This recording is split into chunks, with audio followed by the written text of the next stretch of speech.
어떤 사람은 자신이 사라지고 있다는 걸 느끼면서도 아무 말도 하지 못합니다. 매일 같은 자리에 서 있지만 점점 투명해지는 기분을 느끼는 사람들이 있습니다. 문지아도 그랬습니다. 38배 나이에 그녀는 자신의 목소리를 잃어가고 있었습니다. 그런데 어느 날 낯선 향기 하나가 골목에 들어왔고 그 향기는 모든 것을 바꾸어 놓기 시작했습니다. 2025년 11월의 어느 아침이었습니다. 문지아는 늘 하던 대로 오전 8시에 문구점 셔터를 올렸습니다. 낡은 철제 셔터가 덜컹거리며 올라가는 소리가 골목에 울려 퍼졌습니다. 그 소리는 이 동네에서 가장 익숙한 아침의 신호였습니다. 셔터 안쪽에서 새어나오는 공기에는 오래된 종이 냄새와 잉크 냄새가 섞여 있었습니다. 지아는 한 손으로 셔터 손잡이를 잡고 다른 한 손으로는 허리를 짚으며 천천히 몸을 일으켰습니다. 요즘 들어 아침마다 허리가 뻐근했습니다. 가게 안으로 들어서자 선반 위의 먼지가 아침 햇살에 반짝였습니다. 30년 된 문구점이었습니다. 지아의 부모님이 시작한 가게를 그녀가 물려받은 지도 벌써 10년이 지났습니다. 선반에는 색연필 세트, 공책, 풀자, 지우개들이 가지런히 놓여 있었습니다. 하지만 먼지가 앉은 상품들이 점점 늘어나고 있었습니다. 지아는 계산대 뒤 의자에 앉아 장부를 펼쳤습니다. 어제 매출은 15,000원이었습니다. 학생 2명이 공책과 볼펜을 사갔고 동네 할머니 한 분이 편지 봉투를 사셨습니다. 지아는 한숨을 쉬며 장부를 덮었습니다. 이런 날들이 반복되고 있었습니다. 창밖으로 골목이 보였습니다. 좁은 길 양옆으로 낮은 건물들이 다닥다닥 붙어 있었습니다. 철물점, 작은 슈퍼마켓, 떡볶이 가게, 세탁소, 모두 10년, 20년씩 이 자리를 지켜온 가게들이었습니다. 하지만 요즘 골목은 예전 같지 않았습니다. 사람들의 발걸음이 줄었고 셔터를 내린 채 방치된 가게들도 하나둘 생겨나고 있었습니다. 지아가 이 가게를 물려받은 건 28살 때였습니다. 부모님이 갑작스럽게 지방으로 이사를 가시면서 가게를 맡아달라고 부탁하셨습니다.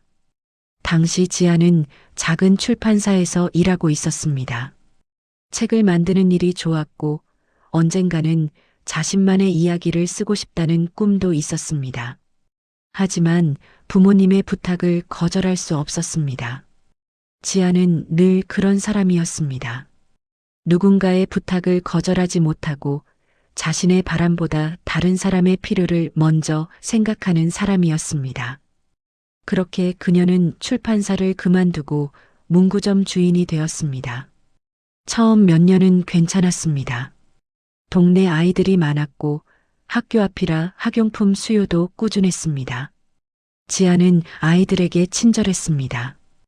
연필 하나를 사러 온 아이에게도 웃으며 인사했고 어떤 공책이 좋을지 고민하는 아이에게는 조언을 해주었습니다. 아이들은 지아 언니라고 불렀고 가끔 학교에서 있었던 일들을 이야기하기도 했습니다. 그러다 32살에 윤태성을 만났습니다. 태성은 택배 회사에서 일하는 성실한 사람이었습니다. 말수가 적었지만 책임감이 강했고 약속을 잘 지키는 사람이었습니다. 두 사람은 자연스럽게 가까워졌고 1년 만에 결혼했습니다. 결혼 초기에는 행복했습니다.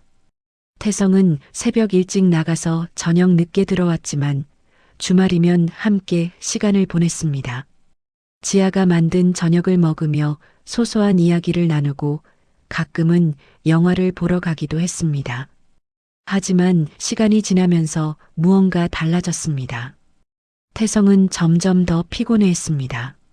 택배 물량은 늘어났고 경쟁은 치열해졌습니다. 집에 돌아오면 소파에 누워 텔레비전만 보거나 휴대폰을 들여다보았습니다. 대화는 점점 줄어들었습니다. 지아도 마찬가지였습니다. 문구점 매출은 해마다 줄었고 온라인 쇼핑몰에 밀려 동네 가게들이 하나둘 문을 닫았습니다. 지아는 불안했지만 그 불안을 태성에게 말하지 못했습니다. 태성도 힘든데 자신의 고민까지 얹고 싶지 않았습니다. 그렇게 두 사람 사이에는 보이지 않는 벽이 생겼습니다. 같은 집에 살지만 각자의 피로 속에 갇혀 있었습니다. 말은 오갔지만 감정은 오가지 않았습니다. 지아는 가끔 생각했습니다. 우리는 언제부터 이렇게 된 걸까?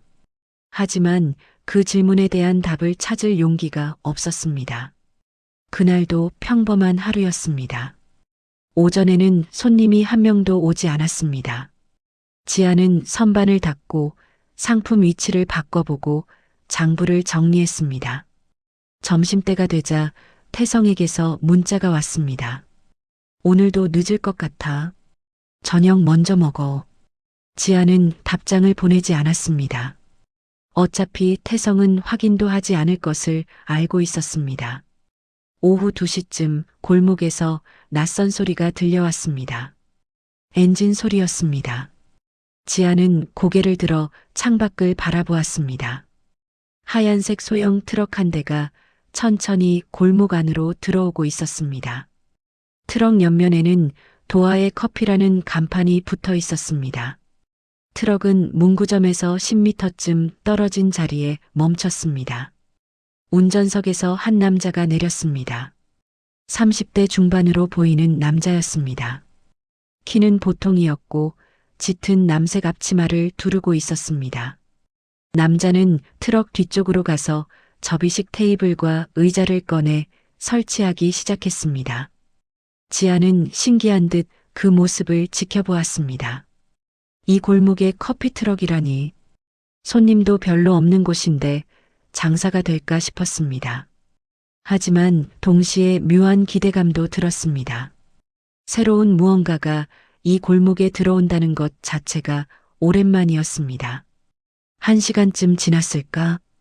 커피 향기가 골목에 퍼지기 시작했습니다.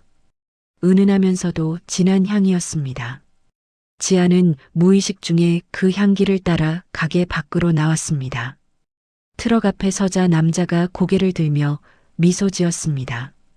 안녕하세요. 오늘부터 여기서 영업하게 된 정도아입니다. 목소리는 차분했고 눈빛은 온화했습니다. 지아는 어색하게 고개를 끄덕이며 대답했습니다. 아, 네. 저는 저기 문구점 하는 문지아예요. 아, 문구점 사장님이시군요. 앞으로 자주 뵐 것 같네요. 커피 한 잔 드시겠어요? 오픈 기념으로 서비스입니다. 지아는 잠깐 망설이다가 고개를 끄덕였습니다. 도아는 능숙한 손놀림으로 커피를 내렸습니다. 그의 손은 조용했고 움직임은 정확했습니다. 잠시 후 따뜻한 종이컵이 지아의 손에 전해졌습니다. 감사합니다. 지아는 커피를 한 모금 마셨습니다. 부드럽고 따뜻했습니다. 쓴맛과 단맛이 적절하게 조화를 이루고 있었습니다. 무엇보다 그 맛 속에서 이상하게 마음이 가라앉는 느낌이 들었습니다. 맛있네요. 다행입니다. 이 동네 분들이 좋아해 주시면 좋겠어요. 도아는 다시 미소를 지었습니다. 지아는 커피를 들고 가게로 돌아왔습니다. 그날 오후 내내 그 커피 향기가 골목에 머물렀습니다. 저녁 무렵 골목 입구에서 낯선 여자가 나타났습니다. 정장을 입고 서류 가방을 든 여자였습니다. 그녀는 골목을 천천히 둘러보며 걸었습니다. 가게 하나하나를 눈으로 훑었고 때때로 휴대폰으로 사진을 찍었습니다. 여자는 문구점 앞에서 잠깐 멈춰 섰습니다. 창문 너머로 지아와 눈이 마주쳤습니다. 여자는 짧게 미소 지었지만 그 미소는 따뜻하지 않았습니다. 계산적이고 차가운 느낌이었습니다. 지아는 본능적으로 불편함을 느꼈습니다. 여자는 곧 자리를 떠났지만 그날 저녁 동네 슈퍼마켓 주인 김 사장이 지아를 찾아왔습니다. 60대 중반의 김 사장은 이 골목에서 가장 오래 장사를 한 사람이었습니다. 지아 씨, 들었어요? 재개발 이야기가 돈다던데. 지아는 고개를 들었습니다. 재개발이요? 응. 오늘 부동산 사람들이 돌아다니던데.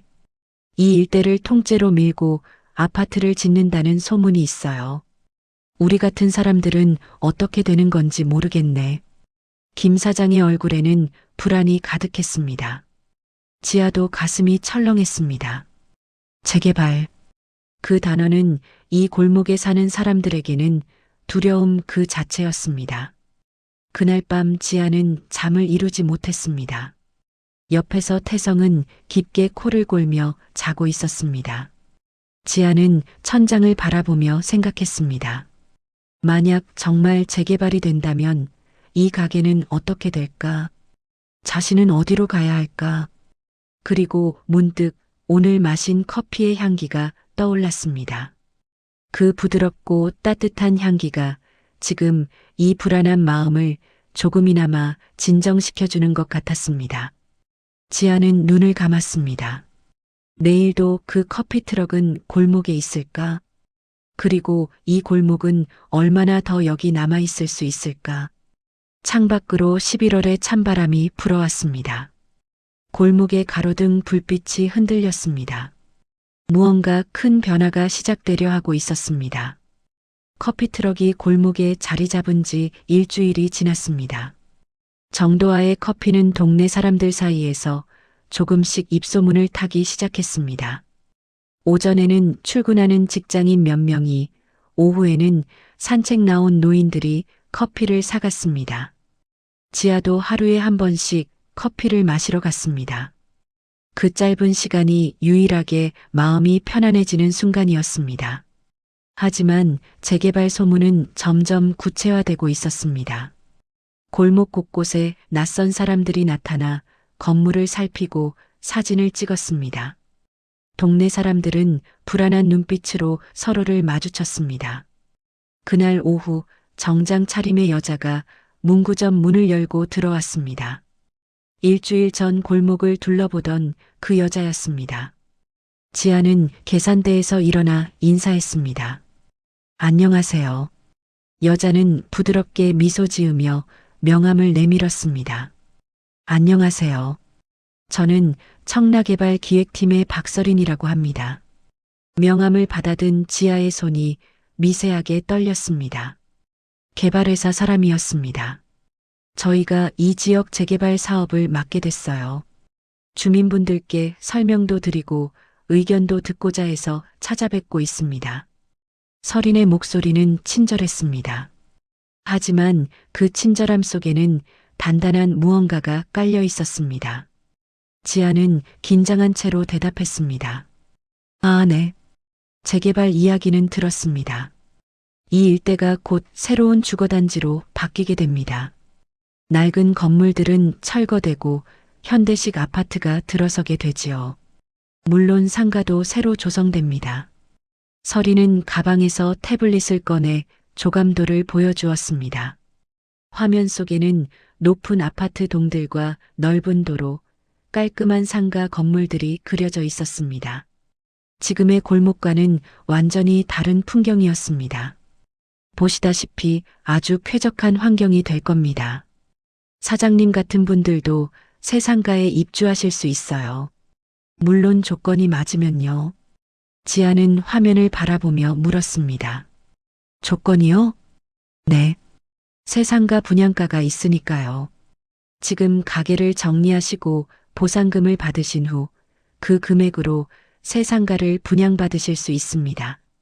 다만 분양가가 보상금보다 높을 수 있어서 추가 비용이 필요할 수도 있지요.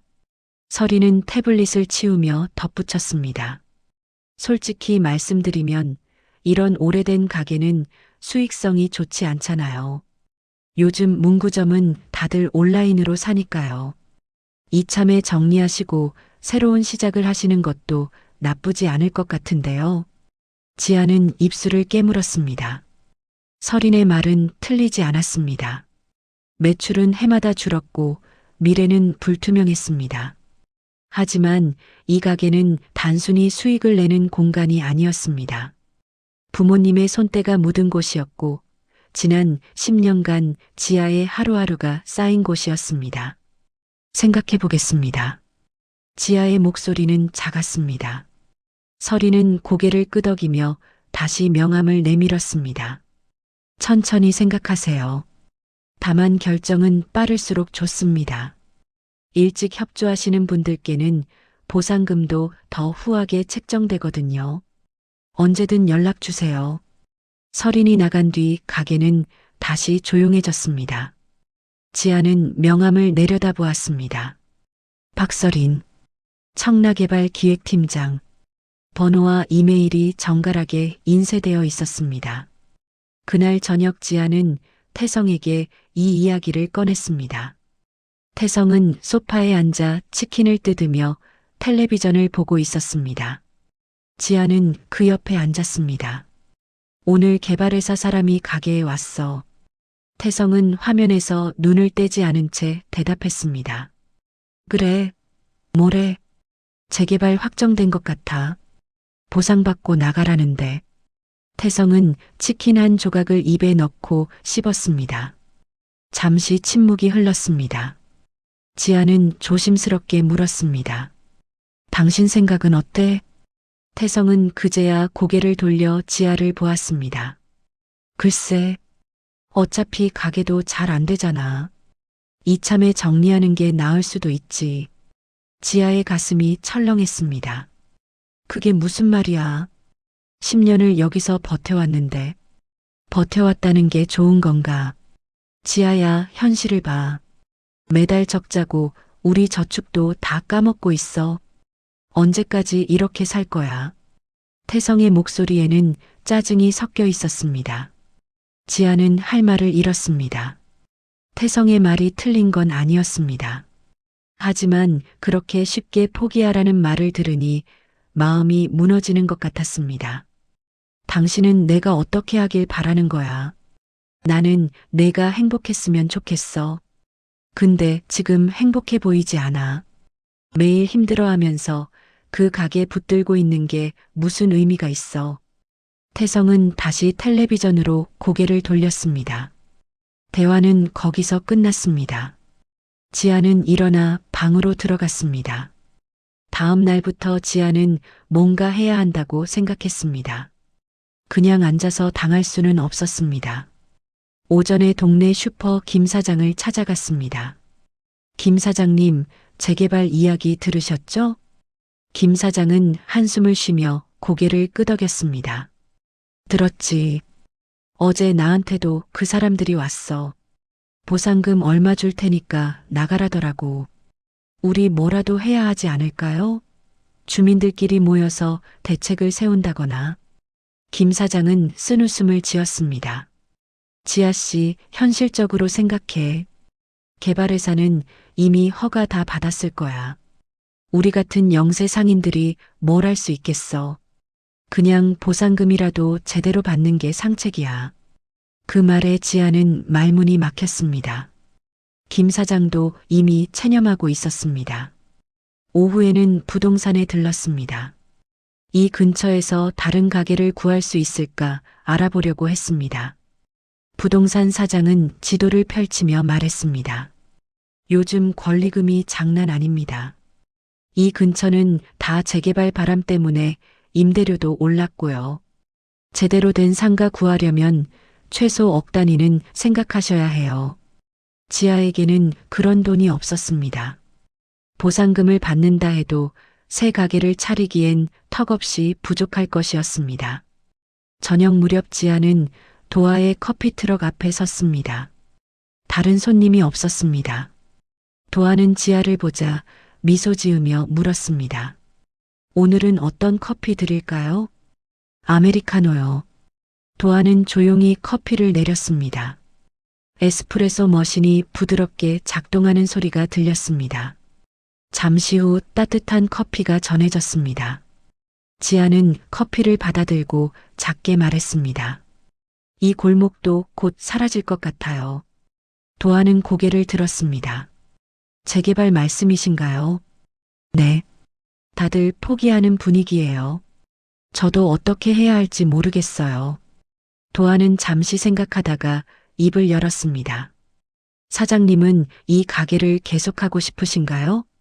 지아는 대답하지 못했습니다. 계속하고 싶은지 아니면 그냥 익숙해서 붙들고 있는 건지 스스로도 확신이 없었습니다. 잘 모르겠어요. 그냥 이게 제 삶의 전부였는데 갑자기 다 버리라고 하니까 막막해요. 이틀 후 설인이 다시 찾아왔습니다. 이번에는 더 구체적인 서류를 들고 왔습니다. 사장님, 생각해 보셨어요? 지아는 애매하게 대답했습니다. 아직 결정을 못했어요. 설이는 의자에 앉으며 서류를 펼쳤습니다. 이해합니다. 쉬운 결정은 아니니까요. 그런데 사장님, 현실적으로 생각해 보세요. 이 가게 월 매출이 얼마나 되세요? 지아는 입술을 깨물었습니다. 대답하고 싶지 않았지만 설이는 이미 알고 있는 듯 했습니다. 제가 조사해 봤어요. 한 달에 100만 원도 안 되죠. 임대료랑 공과금 내면 남는 게 없어요. 이렇게 계속 가면 사장님만 손해예요. 설인의 목소리는 여전히 부드러웠습니다. 하지만 그 부드러움이 오히려 더 날카롭게 느껴졌습니다. 이 동네는 낡았어요. 건물도 낡고 사람도 늙었고 미래가 없어요. 떠날 수 있을 때 떠나는 게 현명한 선택이에요. 지아는 고개를 들어 설인을 바라보았습니다. 여기 사람들한테는 추억이 있고 삶이 있어요. 돈으로만 계산할 수 없는 것들이요. 설인은 잠시 멈칫했습니다. 그러다 작게 웃었습니다. 추억으로는 밥을 못 먹어요, 사장님. 현실을 보셔야죠. 그리고 설인은 결정타를 날렸습니다. 참, 남편분도 이미 알고 계시죠? 윤태성 씨, 저희 쪽에서 이미 상담 한번 하셨던데요. 지아는 얼어붙었습니다. 뭐라고요? 네. 지난주에 저희 사무실에 오셨어요. 보상금 관련해서 문의하시더라고요. 이미 계약서 초안도 받아가셨는데 사장님은 모르셨어요? 지아의 머릿속이 하얘졌습니다. 태성이 자신 몰래 개발회사와 접촉했다는 것이었습니다. 아마 사장님을 설득하기 어려우셨나 봐요. 그래도 남편분은 현실적으로 생각하시는 것 같던데요. 설이는 일어서며 명함을 다시 내밀었습니다. 생각 정리되면 연락 주세요. 시간은 많지 않아요. 설인이 나간 뒤 지아는 한동안 멍하니 앉아 있었습니다. 태성이 자신 몰래 개발회사를 만났다는 사실이 믿기지 않았습니다. 아니, 어쩌면 믿고 싶지 않았던 것일지도 몰랐습니다. 저녁 때 태성이 집에 들어왔습니다. 지아는 소파에 앉아 그를 기다리고 있었습니다. 태성은 지아의 표정을 보고 뭔가 이상함을 느낀 듯 조심스럽게 물었습니다. 무슨 일 있어? 지아는 천천히 입을 열었습니다. 당신 개발회사 갔다 왔어? 태성의 얼굴이 굳었습니다. 그게 어떻게 알았어? 왜 나한테 말 안 했어? 말하면 화낼 것 같아서. 지아는 웃음이 나왔습니다. 허탈한 웃음이었습니다. 그래. 나는 화낼 사람이고 당신은 혼자 다 알아서 할 사람이지. 우리가 부부야, 남이야. 지아야, 나도 힘들어. 매일 택배 나르면서 허리 부서지는 것 같고 집에 오면 내가 힘들어하는 거 보면서 나도 미치겠어. 그래서 알아본 거야. 우리가 뭐라도 해야 하지 않을까 싶어서. 태성의 목소리에는 피로가 묻어 있었습니다. 하지만 지아에게는 그게 변명처럼 들렸습니다. 그래서 결론이 뭐야? 가게 정리하고 나가자는 거지. 태성은 대답하지 못했습니다. 침묵이 답이었습니다. 지아는 일어섰습니다. 나 잠깐 나갔다 올게. 지아는 집을 나와 골목을 걸었습니다. 11월의 밤바람이 차가웠습니다. 가로등 불빛 아래 그녀의 그림자가 길게 늘어졌습니다.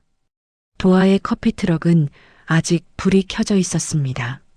지아는 그쪽으로 걸어갔습니다. 도아는 트럭을 정리하고 있었습니다. 아직 안 가셨네요. 도아는 고개를 들며 미소 지었습니다. 마무리 작업 중이었어요. 커피 한 잔 드릴까요? 지아는 고개를 저었습니다. 괜찮아요. 그냥 잠깐 서 있고 싶어서요. 도아는 아무 말 없이 고개를 끄덕였습니다. 두 사람은 한동안 말없이 서 있었습니다. 그 침묵이 불편하지 않았습니다. 잠시 후 지아가 입을 열었습니다. 도아 씨는 왜 이 골목을 선택하셨어요? 재개발 소문도 있는데. 도아는 잠시 생각하다가 대답했습니다. 저도 잃어버린 게 있어서요. 그걸 찾으려고 이곳에 왔어요. 지아는 고개를 들어 도아를 바라보았습니다. 뭘 잃어버리셨는데요? 제 목소리요. 한동안 제가 뭘 원하는지, 어떻게 살고 싶은지 몰랐어요. 남들이 원하는 대로만 살았거든요. 그러다 어느 날 깨달았어요. 내 목소리를 찾지 못하면 평생 남의 인생을 사는 거라는 걸. 지아는 가슴이 먹먹해졌습니다. 도아의 말이 자신의 이야기처럼 느껴졌습니다. 그래서 지금은 찾으셨어요? 당신의 목소리를. 도아는 고개를 끄덕였습니다. 조금씩이요. 적어도 이제는 제가 무엇을 원하는지 알아요. 지아는 하늘을 올려다보았습니다. 별이 보이지 않았습니다. 도시의 불빛이 너무 밝았습니다. 나는 아직도 모르겠어요. 내가 뭘 원하는지. 천천히 찾으시면 돼요. 중요한 건 찾으려고 노력하는 거니까요. 지아는 고개를 끄덕였습니다. 그리고 천천히 집으로 돌아갔습니다. 그날 밤 지아는 장부를 펼쳤습니다. 빈 페이지에 펜을 들었습니다. 그리고 적었습니다. 오늘의 기록 나는 사라지지 않는다. 글씨가 떨렸습니다. 하지만 분명하게 적었습니다. 지아는 장부를 덮고 창밖을 바라보았습니다. 골목의 불빛이 여전히 켜져 있었습니다. 아직 끝나지 않았습니다. 싸움은 이제 시작이었습니다. 장부에 적은 그 문장은 다짐이었지만 현실은 달랐습니다. 다음 날 아침 지아가 가게 문을 열자 또 다른 통지서가 우편함에 꽂혀 있었습니다. 구청 명의의 공문이었습니다. 재개발 구역 지정 확정, 석 달 내 이주 협조 요청. 차가운 활자들이 눈앞에서 흔들렸습니다. 지아는 떨리는 손으로 휴대폰을 꺼내 동네 상인 단체 대화방을 확인했습니다. 메시지가 끊임없이 올라오고 있었습니다. 나도 공문 받았어요. 이제 정말 끝인가 봐요. 보상금 얼마나 나올까요? 변호사 써야 하나? 희망보다는 체념이 가득한 대화들이었습니다. 지아는 휴대폰을 내려놓고 가게 안을 둘러보았습니다. 30년 된 선반, 부모님이 직접 칠한 벽, 오래된 계산대. 모든 것이 낡았지만 모든 것이 소중했습니다. 오전 10시쯤 김 사장이 찾아왔습니다. 얼굴에는 깊은 피로가 어려 있었습니다. 지아 씨, 주민 설명회가 내일 모레래요. 구청 회의실에서. 지아는 고개를 끄덕였습니다. 가실 거예요? 가봤자 달라질 게 있나? 이미 다 정해진 거 아니겠어. 김 사장의 목소리에는 힘이 없었습니다. 그래도 가봐야죠. 우리 권리라도 주장해야 하지 않을까요? 권리. 김 사장은 쓴웃음을 지었습니다. 우리 같은 사람들한테 무슨 권리가 있어. 있는 사람들이 다 해먹는 세상이지. 그렇게 말하고 김 사장은 돌아갔습니다. 지아는 그의 뒷모습을 바라보며 무력감을 느꼈습니다. 싸울 의지조차 꺾여가는 사람들 사이에서 자신 혼자 무엇을 할 수 있을까? 그날 저녁 태성이 일찍 들어왔습니다. 지아는 식탁에 저녁을 차려놓고 그를 기다리고 있었습니다. 태성은 가방을 내려놓고 자리에 앉았습니다. 두 사람 사이에 어색한 침묵이 흘렀습니다. 지아가 먼저 입을 열었습니다. 내일 모레 주민 설명회 있어. 같이 가줄 수 있어? 태성은 숟가락을 들다 멈췄습니다. 나 그날 일 있어. 일을 빼면 안 돼? 지아야, 나도 일하는 사람이야. 맘대로 빼고 뺄 수 있는 게 아니라고. 목소리에 짜증이 묻어났습니다. 지아는 숨을 깊게 들이쉬었습니다. 이게 우리 삶의 문제인데 당신은 왜 이렇게 남일처럼 대해? 태성은 숟가락을 내려놓았습니다. 남일처럼? 내가 얼마나 고민하는데. 근데 지아야, 솔직히 말할게. 나는 이번 기회에 정리하는 게 맞다고 생각해. 지아는 태성을 바라보았습니다. 정리라니. 가게 말이야. 보상금 받아서 빚도 갚고 우리 다시 시작하자. 내가 정말 하고 싶은 거 찾아서. 지아는 허탈하게 웃었습니다. 내가 하고 싶은 게 뭔지 당신이 알아? 모르지. 넌 나한테 말을 안 하니까. 그 말에 지아는 할 말을 잃었습니다. 태성의 말이 틀리지 않았습니다. 그녀는 자신의 마음을 제대로 표현한 적이 없었습니다. 나도 모르겠어. 내가 뭘 원하는지. 근데 확실한 건 이렇게 떠밀려서 정리하고 싶지는 않아. 그럼 언제까지 버틸 건데? 석 달 후면 어차피 나가야 해. 그래도 끝까지 해보고 싶어. 우리가 할 수 있는 걸 다 해보고. 태성은 한숨을 쉬었습니다. 지아야, 나도 버티기 힘들어. 그 말이 무슨 뜻인지 지아는 알고 있었습니다. 태성은 이미 포기하고 싶어 했습니다. 이틀 후 구청 회의실은 사람들로 가득했습니다. 대부분 50대 이상의 주민들이었습니다. 지아는 맨 뒷줄에 앉았습니다. 태성은 결국 오지 않았습니다. 단상 위에는 구청 직원과 개발회사 관계자들이 앉아 있었습니다. 박서린도 그중 한 명이었습니다. 그녀는 단정한 회색 정장을 입고 차분한 표정으로 앉아 있었습니다. 설명회가 시작되었습니다. 프로젝터 화면에 조감도가 떴습니다. 구청 직원이 말했습니다. 이번 재개발 사업은 낙후된 지역을 현대화하고 주거 환경을 개선하기 위한 것입니다. 주민 여러분께서는 적정한 보상을 받으시게 되며 원하실 경우 신규 아파트에 우선 입주하실 수 있습니다. 한 주민이 손을 들었습니다. 보상금은 얼마나 나오는 겁니까? 개별 감정 평가를 통해 산정됩니다. 평균적으로 시세의 80% 수준입니다. 80%요? 그럼 우리는 20%를 손해보는 거 아닙니까? 그건 감정평가 기준에 따른 것입니다. 또 다른 주민이 소리쳤습니다. 우리 가게는 30년 동안 여기 있었어요. 단골도 있고 자리도 잡혔는데 이걸 어떻게 돈으로 계산합니까? 영업권은 별도로 보상됩니다. 얼마나요? 건당 1,000만 원에서 2천만 원 사이입니다. 회의실이 술렁였습니다. 1,000만 원으로는 턱도 없었습니다. 새 가게를 얻는 데만 수억이 드는데 1,000만 원은 아무것도 아니었습니다. 지아가 손을 들었습니다. 사회자가 지아를 가리켰습니다. 네, 말씀하세요.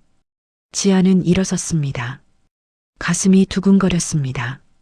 저는 이 동네에서 10년째 문구점을 하고 있습니다. 이 가게는 제 부모님이 시작하셨고 저한테는 삶의 터전입니다. 보상금으로는 다시 시작할 수가 없어요. 우리한테 다른 선택권은 없습니까? 서린이 마이크를 잡았습니다. 사장님, 선택권은 있습니다. 신규 상가에 입주하실 수 있어요. 분양가가 얼마인데요? 평당 1,000만 원 수준입니다. 회의실이 다시 술렁였습니다. 작은 가게 하나 분양받으려면 수억이 필요했습니다. 보상금으로는 택도 없는 금액이었습니다. 그럼 결국 나가라는 거잖아요. 지아의 목소리가 떨렸습니다. 서리는 차분하게 대답했습니다. 저희는 법적 절차를 따르고 있습니다. 이해해 주시기 바랍니다. 이해하라고요? 당신들은 우리 삶을 이해하기나 합니까? 사장님, 감정적으로 접근하시면 안 됩니다. 지아는 더 이상 말할 수 없었습니다. 눈앞이 흐려졌습니다. 다시 자리에 앉았습니다. 회의는 계속되었지만 결론은 정해져 있었습니다. 나가라. 그것뿐이었습니다. 설명회가 끝나고 사람들이 하나둘 빠져나갔습니다. 지아도 일어서려는데 설인이 다가왔습니다. 사장님, 잠깐 얘기 좀 할까요? 지아는 설인을 따라 복도로 나왔습니다. 설인은 창가에 기대어 섰습니다. 오늘 감정적으로 대응하셔서 안타까웠어요. 제 삶이 걸린 문제인데 감정적이 되는 게 이상합니까? 이해는 합니다. 근데 사장님, 현실을 보셔야 해요. 설이는 잠시 망설이다가 말을 이었습니다. 그리고 한 가지 알려드릴 게 있어요. 남편분 이미 계약 준비 다 하셨던데요. 지아는 얼어붙었습니다. 무슨 소리예요? 어제 저희 사무실에 오셨어요. 보상금 수령 계좌도 등록하시고 2주 일정도 상담하셨어요. 사장님은 모르셨나 봐요. 지아의 머릿속이 하얘졌습니다. 태성이 자신 몰래 계약을 진행하고 있었다는 것이었습니다. 거짓말이죠. 확인해 보세요. 남편분 명의로 되어 있어요. 건물주가 남편분이시잖아요. 지아는 비틀거렸습니다. 건물은 태성 명의였습니다. 결혼하면서 태성 이름으로 등록했습니다. 그게 이렇게 돌아올 줄은 몰랐습니다. 왜 이런 말을 하는 거예요? 사장님한테 미안해서요. 가족끼리 의견이 다르면 힘드시잖아요. 빨리 남편분이랑 얘기하시고 결정하세요. 시간이 없어요. 설이는 그렇게 말하고 떠났습니다. 지아는 그 자리에 서서 한동안 움직이지 못했습니다. 집으로 돌아왔을 때 태성은 소파에 앉아 있었습니다. 텔레비전은 꺼져 있었습니다. 태성도 지아가 들어오는 걸 알고 있었습니다. 지아는 가방을 내려놓고 태성 앞에 섰습니다. 당신 개발회사 갔다 왔어? 계약 준비했어? 태성은 대답하지 않았습니다.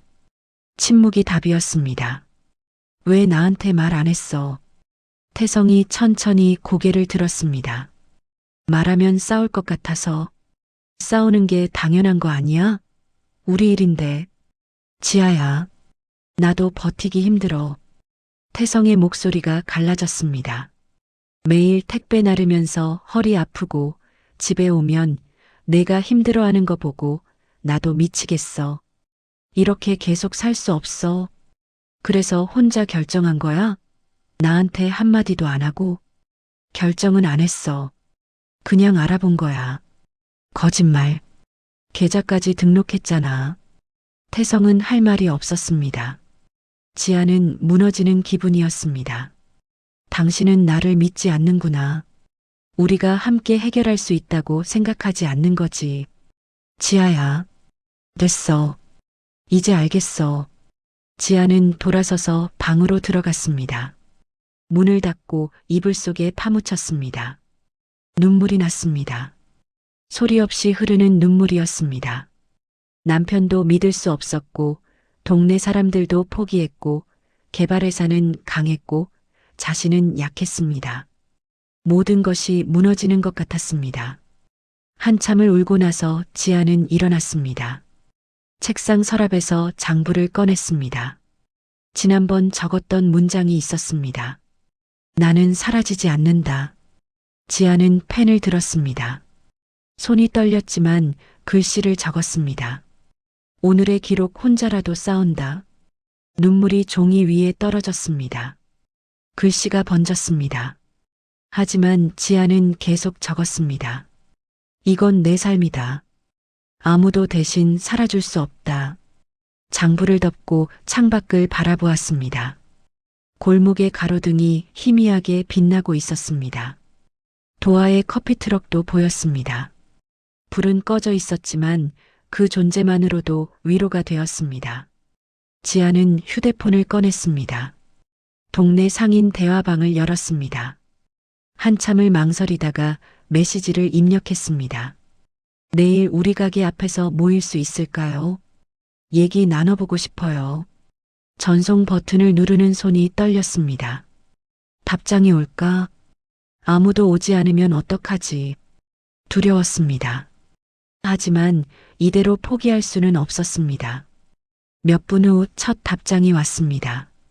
김 사장이었습니다. 갈게요. 그 다음 떡볶이 가게 사장님. 저도요.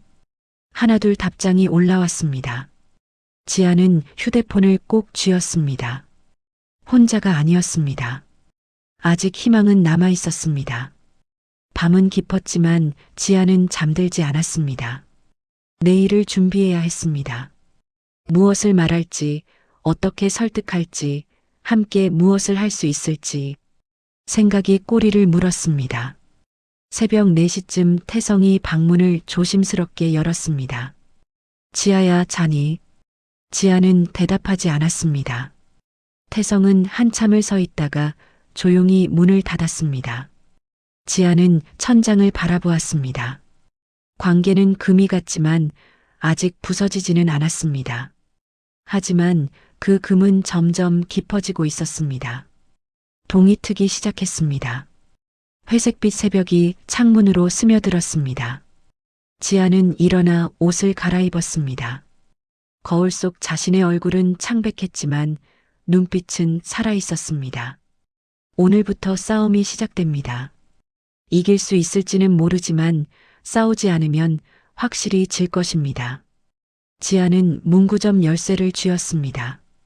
그리고 집을 나섰습니다. 골목은 조용했습니다. 아직 아무도 일어나지 않은 시간이었습니다. 하지만 몇 시간 후면 이곳에 사람들이 모일 것입니다. 함께 모여 이야기를 나눌 것입니다. 그것만으로도 의미가 있었습니다. 지아는 셔터를 올렸습니다. 낡은 철제 소리가 골목에 울렸습니다. 그 소리는 포기하지 않겠다는 선언처럼 들렸습니다. 오전 10시에 문구점 앞에 사람들이 모이기 시작했습니다.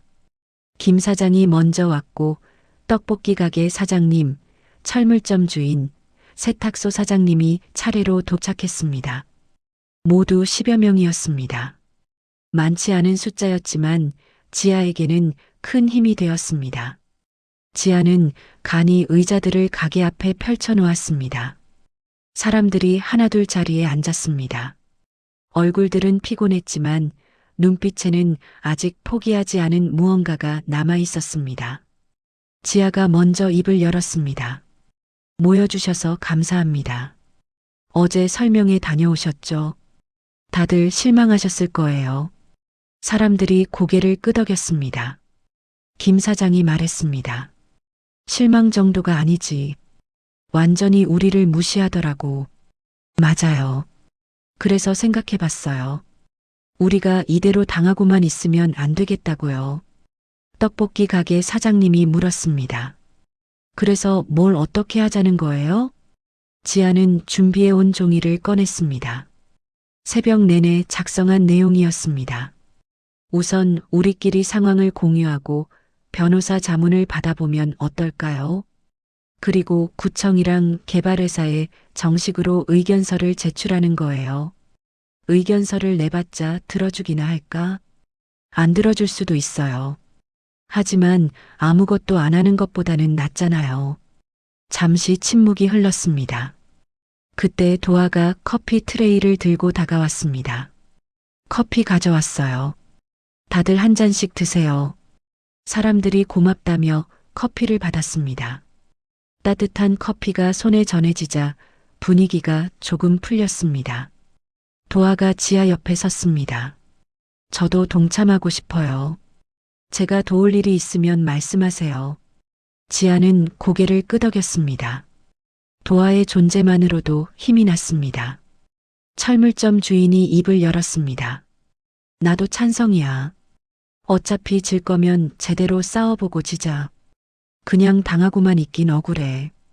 하나둘 동의의 목소리가 나왔습니다. 지아는 메모지를 꺼냈습니다. 그럼 역할을 나눠볼까요? 변호사 상담은 제가 알아볼게요. 의견서 작성은 같이 하고요. 그날부터 골목은 달라지기 시작했습니다. 지아는 무료 법률 상담소를 찾아가 변호사를 만났습니다. 젊은 변호사는 서류를 검토하더니 말했습니다. 재개발 자체를 막기는 어렵습니다. 하지만 보상금 산정 기준에 이의를 제기하고 영업권 보상을 높이는 건 가능해요. 어떻게요? 집단으로 움직이는 겁니다. 개인으로 따로따로 대응하면 약하지만 상인회를 구성해서 단체로 협상하면 목소리가 커지죠. 지아는 희망을 느꼈습니다.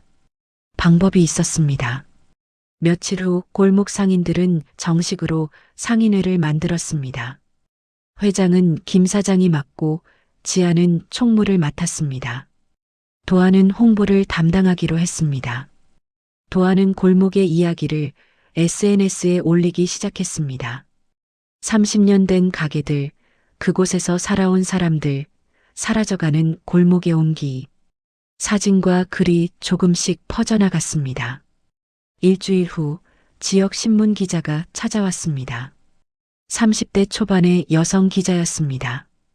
기사 쓰고 싶어서 왔어요. 재개발로 사라지는 골목 상권 이야기요. 지아는 기자를 안내하며 하나하나 설명했습니다. 문구점의 역사, 김 사장의 슈퍼마켓, 떡볶이 가게의 단골 손님들. 기자는 열심히 메모했습니다.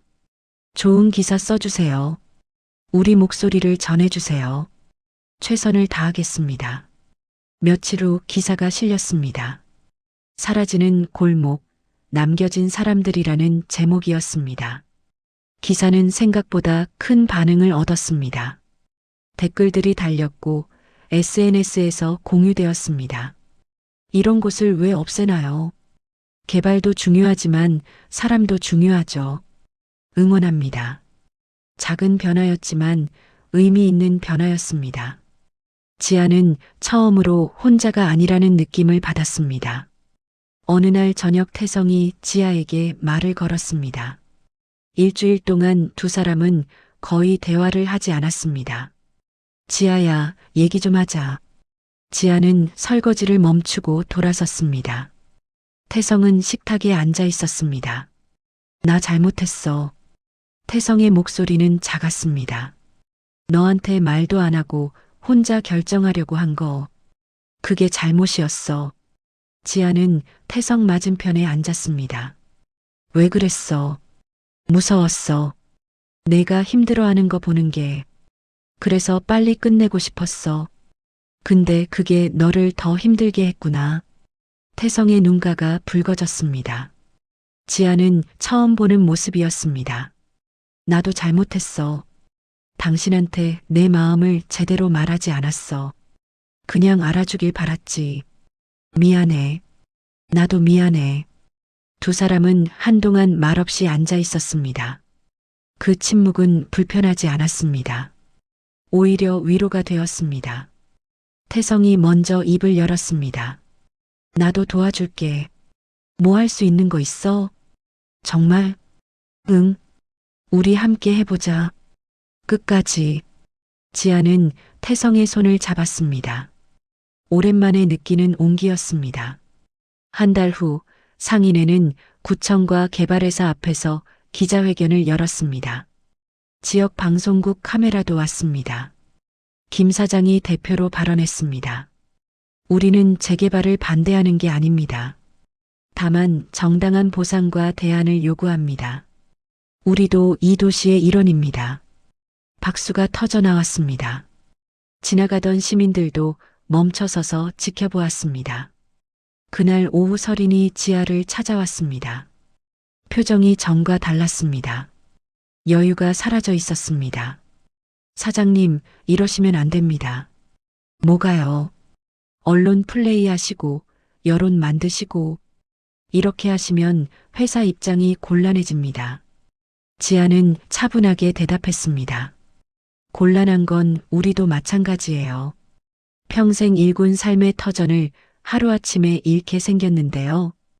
보상은 드린다니까요. 그 보상으로는 다시 시작할 수 없어요. 그걸 모르시나요? 서리는 할 말을 잃었습니다. 잠시 후 그녀가 조심스럽게 말했습니다. 회사에 건의해 볼게요. 보상금 상향 조정을요. 지아는 놀랐습니다. 설인의 태도가 변한 것이었습니다. 정말요? 약속은 못하지만 노력해 볼게요. 대신 사장님들도 과도한 요구는 자제해 주세요. 과도한 요구가 아니에요. 정당한 권리예요. 설이는 고개를 끄덕이고 나갔습니다. 지아는 그 뒷모습을 바라보며 생각했습니다. 사람은 변할 수 있구나. 2달이 지났습니다. 상인회의 노력은 결실을 맺기 시작했습니다. 구청은 주민 간담회를 다시 열었고 개발회사는 보상 기준을 재검토하겠다고 발표했습니다. 어느 날 오후 도아가 지아에게 서류를 내밀었습니다. 이거 보세요. 뭔데요? 주민연대 서명서예요. 이 동네를 지키자는 내용이고요. 지금까지 300명이 서명했어요. 지아는 서류를 받아들고 눈물이 핑 돌았습니다. 모르는 사람들의 이름이 빼곡히 적혀 있었습니다. 고마워요. 정말, 저도 감사해요. 사장님 덕분에 용기를 얻었어요. 제가요?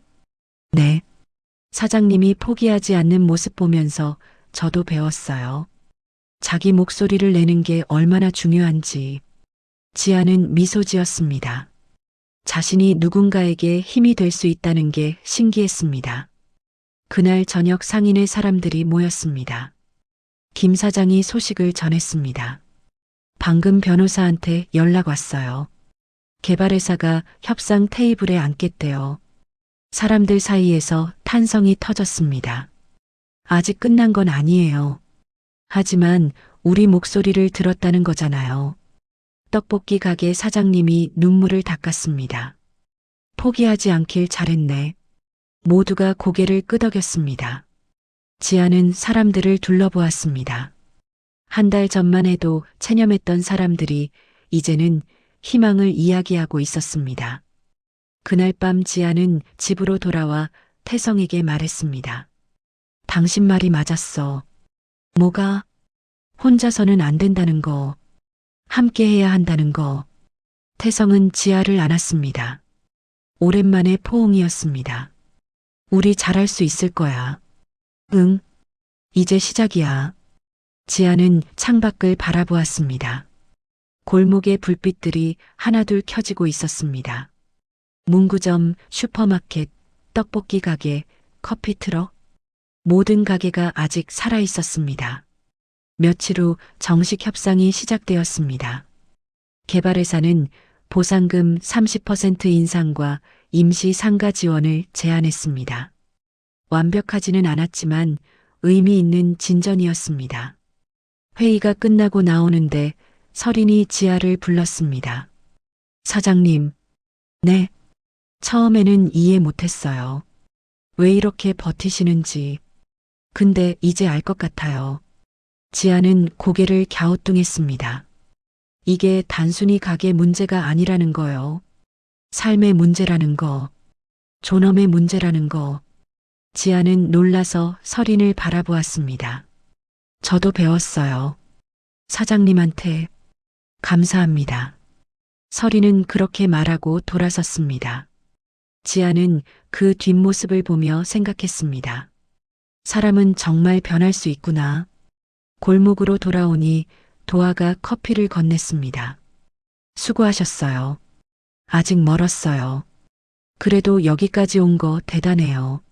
지아는 커피를 마시며 골목을 바라보았습니다. 아직 싸움은 끝나지 않았습니다. 하지만 이제는 혼자가 아니었습니다. 함께 싸우는 사람들이 있었습니다. 그리고 무엇보다 자신의 목소리를 찾았습니다. 더 이상 투명한 사람이 아니었습니다. 지아는 존재했고 말할 수 있었고 싸울 수 있었습니다. 봄이 왔습니다. 골목에 개나리가 피고 벚꽃이 흩날리던 그 시간, 협상은 마침내 타결되었습니다. 개발회사는 보상금을 40% 인상하고 임시 상가를 2년간 무상으로 제공하기로 했습니다. 또한 신규 상가 분양 시 기존 상인들에게 우선권과 할인 혜택을 주기로 약속했습니다. 완벽한 결말은 아니었습니다. 골목은 여전히 사라질 예정이었고 새로운 곳에서 다시 시작해야 했습니다. 하지만 적어도 존중받으며 떠날 수 있게 되었습니다. 그것만으로도 의미가 있었습니다. 지아는 계약서에 서명하면서 생각했습니다. 몇 달 전 자신은 투명한 사람이었습니다. 아무 말도 하지 못하고 결정권도 없고 그저 떠밀리기만 하는 존재였습니다. 하지만 이제는 달랐습니다.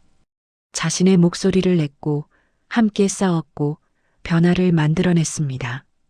계약이 끝나고 나오는데 박서린이 지아를 기다리고 있었습니다. 그녀의 표정은 전과 완전히 달랐습니다. 사장님, 수고 많으셨어요. 서린 씨도요. 저 사과하고 싶어요. 처음에 사장님을 무시했어요. 낡은 가게, 시대에 뒤떨어진 사람이라고 생각했죠. 지아는 조용히 듣고 있었습니다. 근데 틀렸어요. 사장님은 가장 용기 있는 사람이었어요. 저는 그저 회사 일만 했지만 사장님은 삶을 지키셨어요. 서린의 목소리가 떨렸습니다. 덕분에 저도 배웠어요. 일과 삶이 다르다는 걸, 효율과 가치가 다르다는 걸. 지아는 서린의 손을 잡았습니다. 우리 모두 배웠어요. 함께 싸우는 법을요. 두 사람은 잠시 서로를 바라보았습니다. 적이었던 사람이 이제는 서로를 이해하는 사람이 되어 있었습니다. 그날 저녁 골목 상인들은 작은 파티를 열었습니다. 도아가 커피트럭에서 음료를 나눠주고 떡볶이 가게에서는 음식을 준비했습니다. 사람들이 골목 한가운데 모여 앉았습니다. 김 사장이 잔을 들며 말했습니다. 여러분, 우리 해냈습니다. 완전한 승리는 아니지만 존중받으며 떠날 수 있게 됐어요. 박수가 터져 나왔습니다. 특히 지아 씨, 당신이 없었으면 우리 모두 포기했을 겁니다. 감사합니다. 사람들이 지아를 향해 박수를 보냈습니다. 지아는 얼굴이 붉어졌습니다. 저 혼자 한 게 아니에요. 우리 모두 함께 했어요. 떡볶이 가게 사장님이 눈물을 닦으며 말했습니다. 여기서 30년 살았어요. 떠나는 건 슬프지만 이렇게 함께 싸워본 건 잊지 못할 거예요. 철물점 주인도 고개를 끄덕였습니다. 나도 마찬가지야. 처음엔 혼자였는데 이제는 가족 같아. 도아가 조용히 말했습니다. 저는 이 골목에 와서 제 목소리를 찾았어요. 여러분 덕분이에요. 지아는 사람들을 둘러보았습니다. 몇 달 전만 해도 서로 인사만 나누던 이웃이었습니다. 하지만 이제는 함께 싸우고 함께 울고 함께 웃는 공동체가 되었습니다. 파티가 끝날 무렵 태성이 지아 옆에 섰습니다. 당신 대단해. 지아는 고개를 저었습니다. 우리가 대단한 거지. 맞아. 우리가. 태성은 지아의 손을 잡았습니다. 그 손은 따뜻했습니다. 미안했어. 당신 말을 제대로 안 들어줬던 거. 나도 미안해. 당신한테 마음을 제대로 표현 안 했던 거. 이제 다시 시작하자. 제대로. 응. 이번엔 함께. 두 사람은 미소 지었습니다. 관계는 금이 갔었지만 그 금은 이제 아물고 있었습니다. 완전히 회복되려면 시간이 더 필요했지만 중요한 건 함께 노력하고 있다는 것이었습니다. 여름이 왔습니다. 골목의 가게들은 하나둘 임시 상가로 이전했습니다. 새 건물은 낡지 않았고 시설도 깔끔했지만 골목의 정취는 없었습니다. 하지만 사람들은 적응해 갔습니다. 지하의 문구점도 새 자리를 잡았습니다. 예전보다 작았지만 밝고 깨끗했습니다. 지하는 선반을 정리하며 생각했습니다. 장소는 바뀌었지만 마음은 그대로라고. 개업 첫날 도아가 커피를 들고 찾아왔습니다. 축하해요. 새 출발. 고마워요. 도아 씨 트럭은 어디에 세우셨어요? 저쪽 모퉁이요. 예전만큼은 아니지만 괜찮아요. 지아는 커피를 받아 한 모금 마셨습니다. 여전히 부드럽고 따뜻한 맛이었습니다. 도아 씨, 그동안 정말 고마웠어요. 뭐가요? 제가 포기하지 않을 수 있었던 건 도아 씨 덕분이에요. 커피 한 잔이 큰 위로가 됐어요. 도아는 미소 지었습니다. 저도 감사해요. 사장님 보면서 배웠어요. 자기 삶을 지키는 게 뭔지. 두 사람은 창밖을 바라보았습니다. 세상과는 낯설었지만 그곳에서도 새로운 이야기가 시작되고 있었습니다. 가을이 왔습니다. 지아는 문득 1년 전을 떠올렸습니다.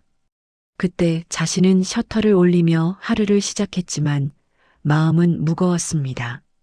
손님은 줄었고 남편과는 대화가 없었고 미래는 불투명했습니다. 하지만 지금은 달랐습니다. 여전히 쉽지 않았지만 희망이 있었습니다. 세상가에서 조금씩 단골이 생겼고 아이들이 찾아와 공책과 연필을 샀습니다. 지아는 그 아이들에게 웃으며 인사했습니다. 태성과의 관계도 회복되고 있었습니다. 매일 저녁 함께 저녁을 먹으며 그날 있었던 일들을 나눴습니다. 사소한 이야기들이었지만 소중했습니다. 어느 날 저녁 태성이 말했습니다. 지아야, 당신 요즘 많이 밝아졌어. 그래? 응. 예전엔 항상 뭔가에 눌려 있는 것 같았는데 이제는 당신답게 사는 것 같아. 지아는 미소 지었습니다. 나답게. 그게 뭔지 이제야 알 것 같아. 뭔데?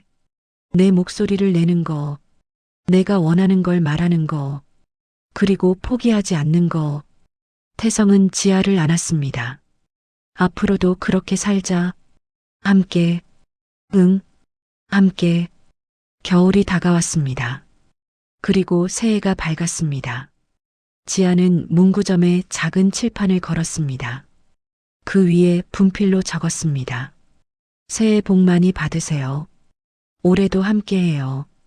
김 사장이 지나가다 칠판을 보고 말했습니다. 좋은 문구네. 감사해요. 사장님도 새해 복 많이 받으세요. 우리 여기서 다시 시작했지만 언젠가는 세상가도 들어가게 되겠지. 그때도 우리 함께 있을 거예요. 그럼, 이제 우린 가족이니까. 지아는 고개를 끄덕였습니다. 장소는 바뀌었지만 사람은 남았습니다. 그게 가장 중요한 것이었습니다. 그날 오후 도아가 새로운 메뉴를 가지고 왔습니다. 새 커피 만들었어요. 한번 드셔보세요. 지아는 커피를 받아 마셨습니다. 향긋하고 달콤했습니다. 맛있어요. 이름이 뭐예요? 새 계절이요. 끝이 아니라 시작이라는 의미로요. 좋은 이름이네요. 우리한테 딱 맞잖아요. 지아는 웃었습니다. 정말 그랬습니다. 끝이 아니라 시작이었습니다. 저녁 무렵 지아는 장부를 펼쳤습니다. 오랜만에 기록을 남기고 싶었습니다. 펜을 들고 적었습니다. 오늘의 기록 나는 사라지지 않았다. 우리는 함께 살아남았다.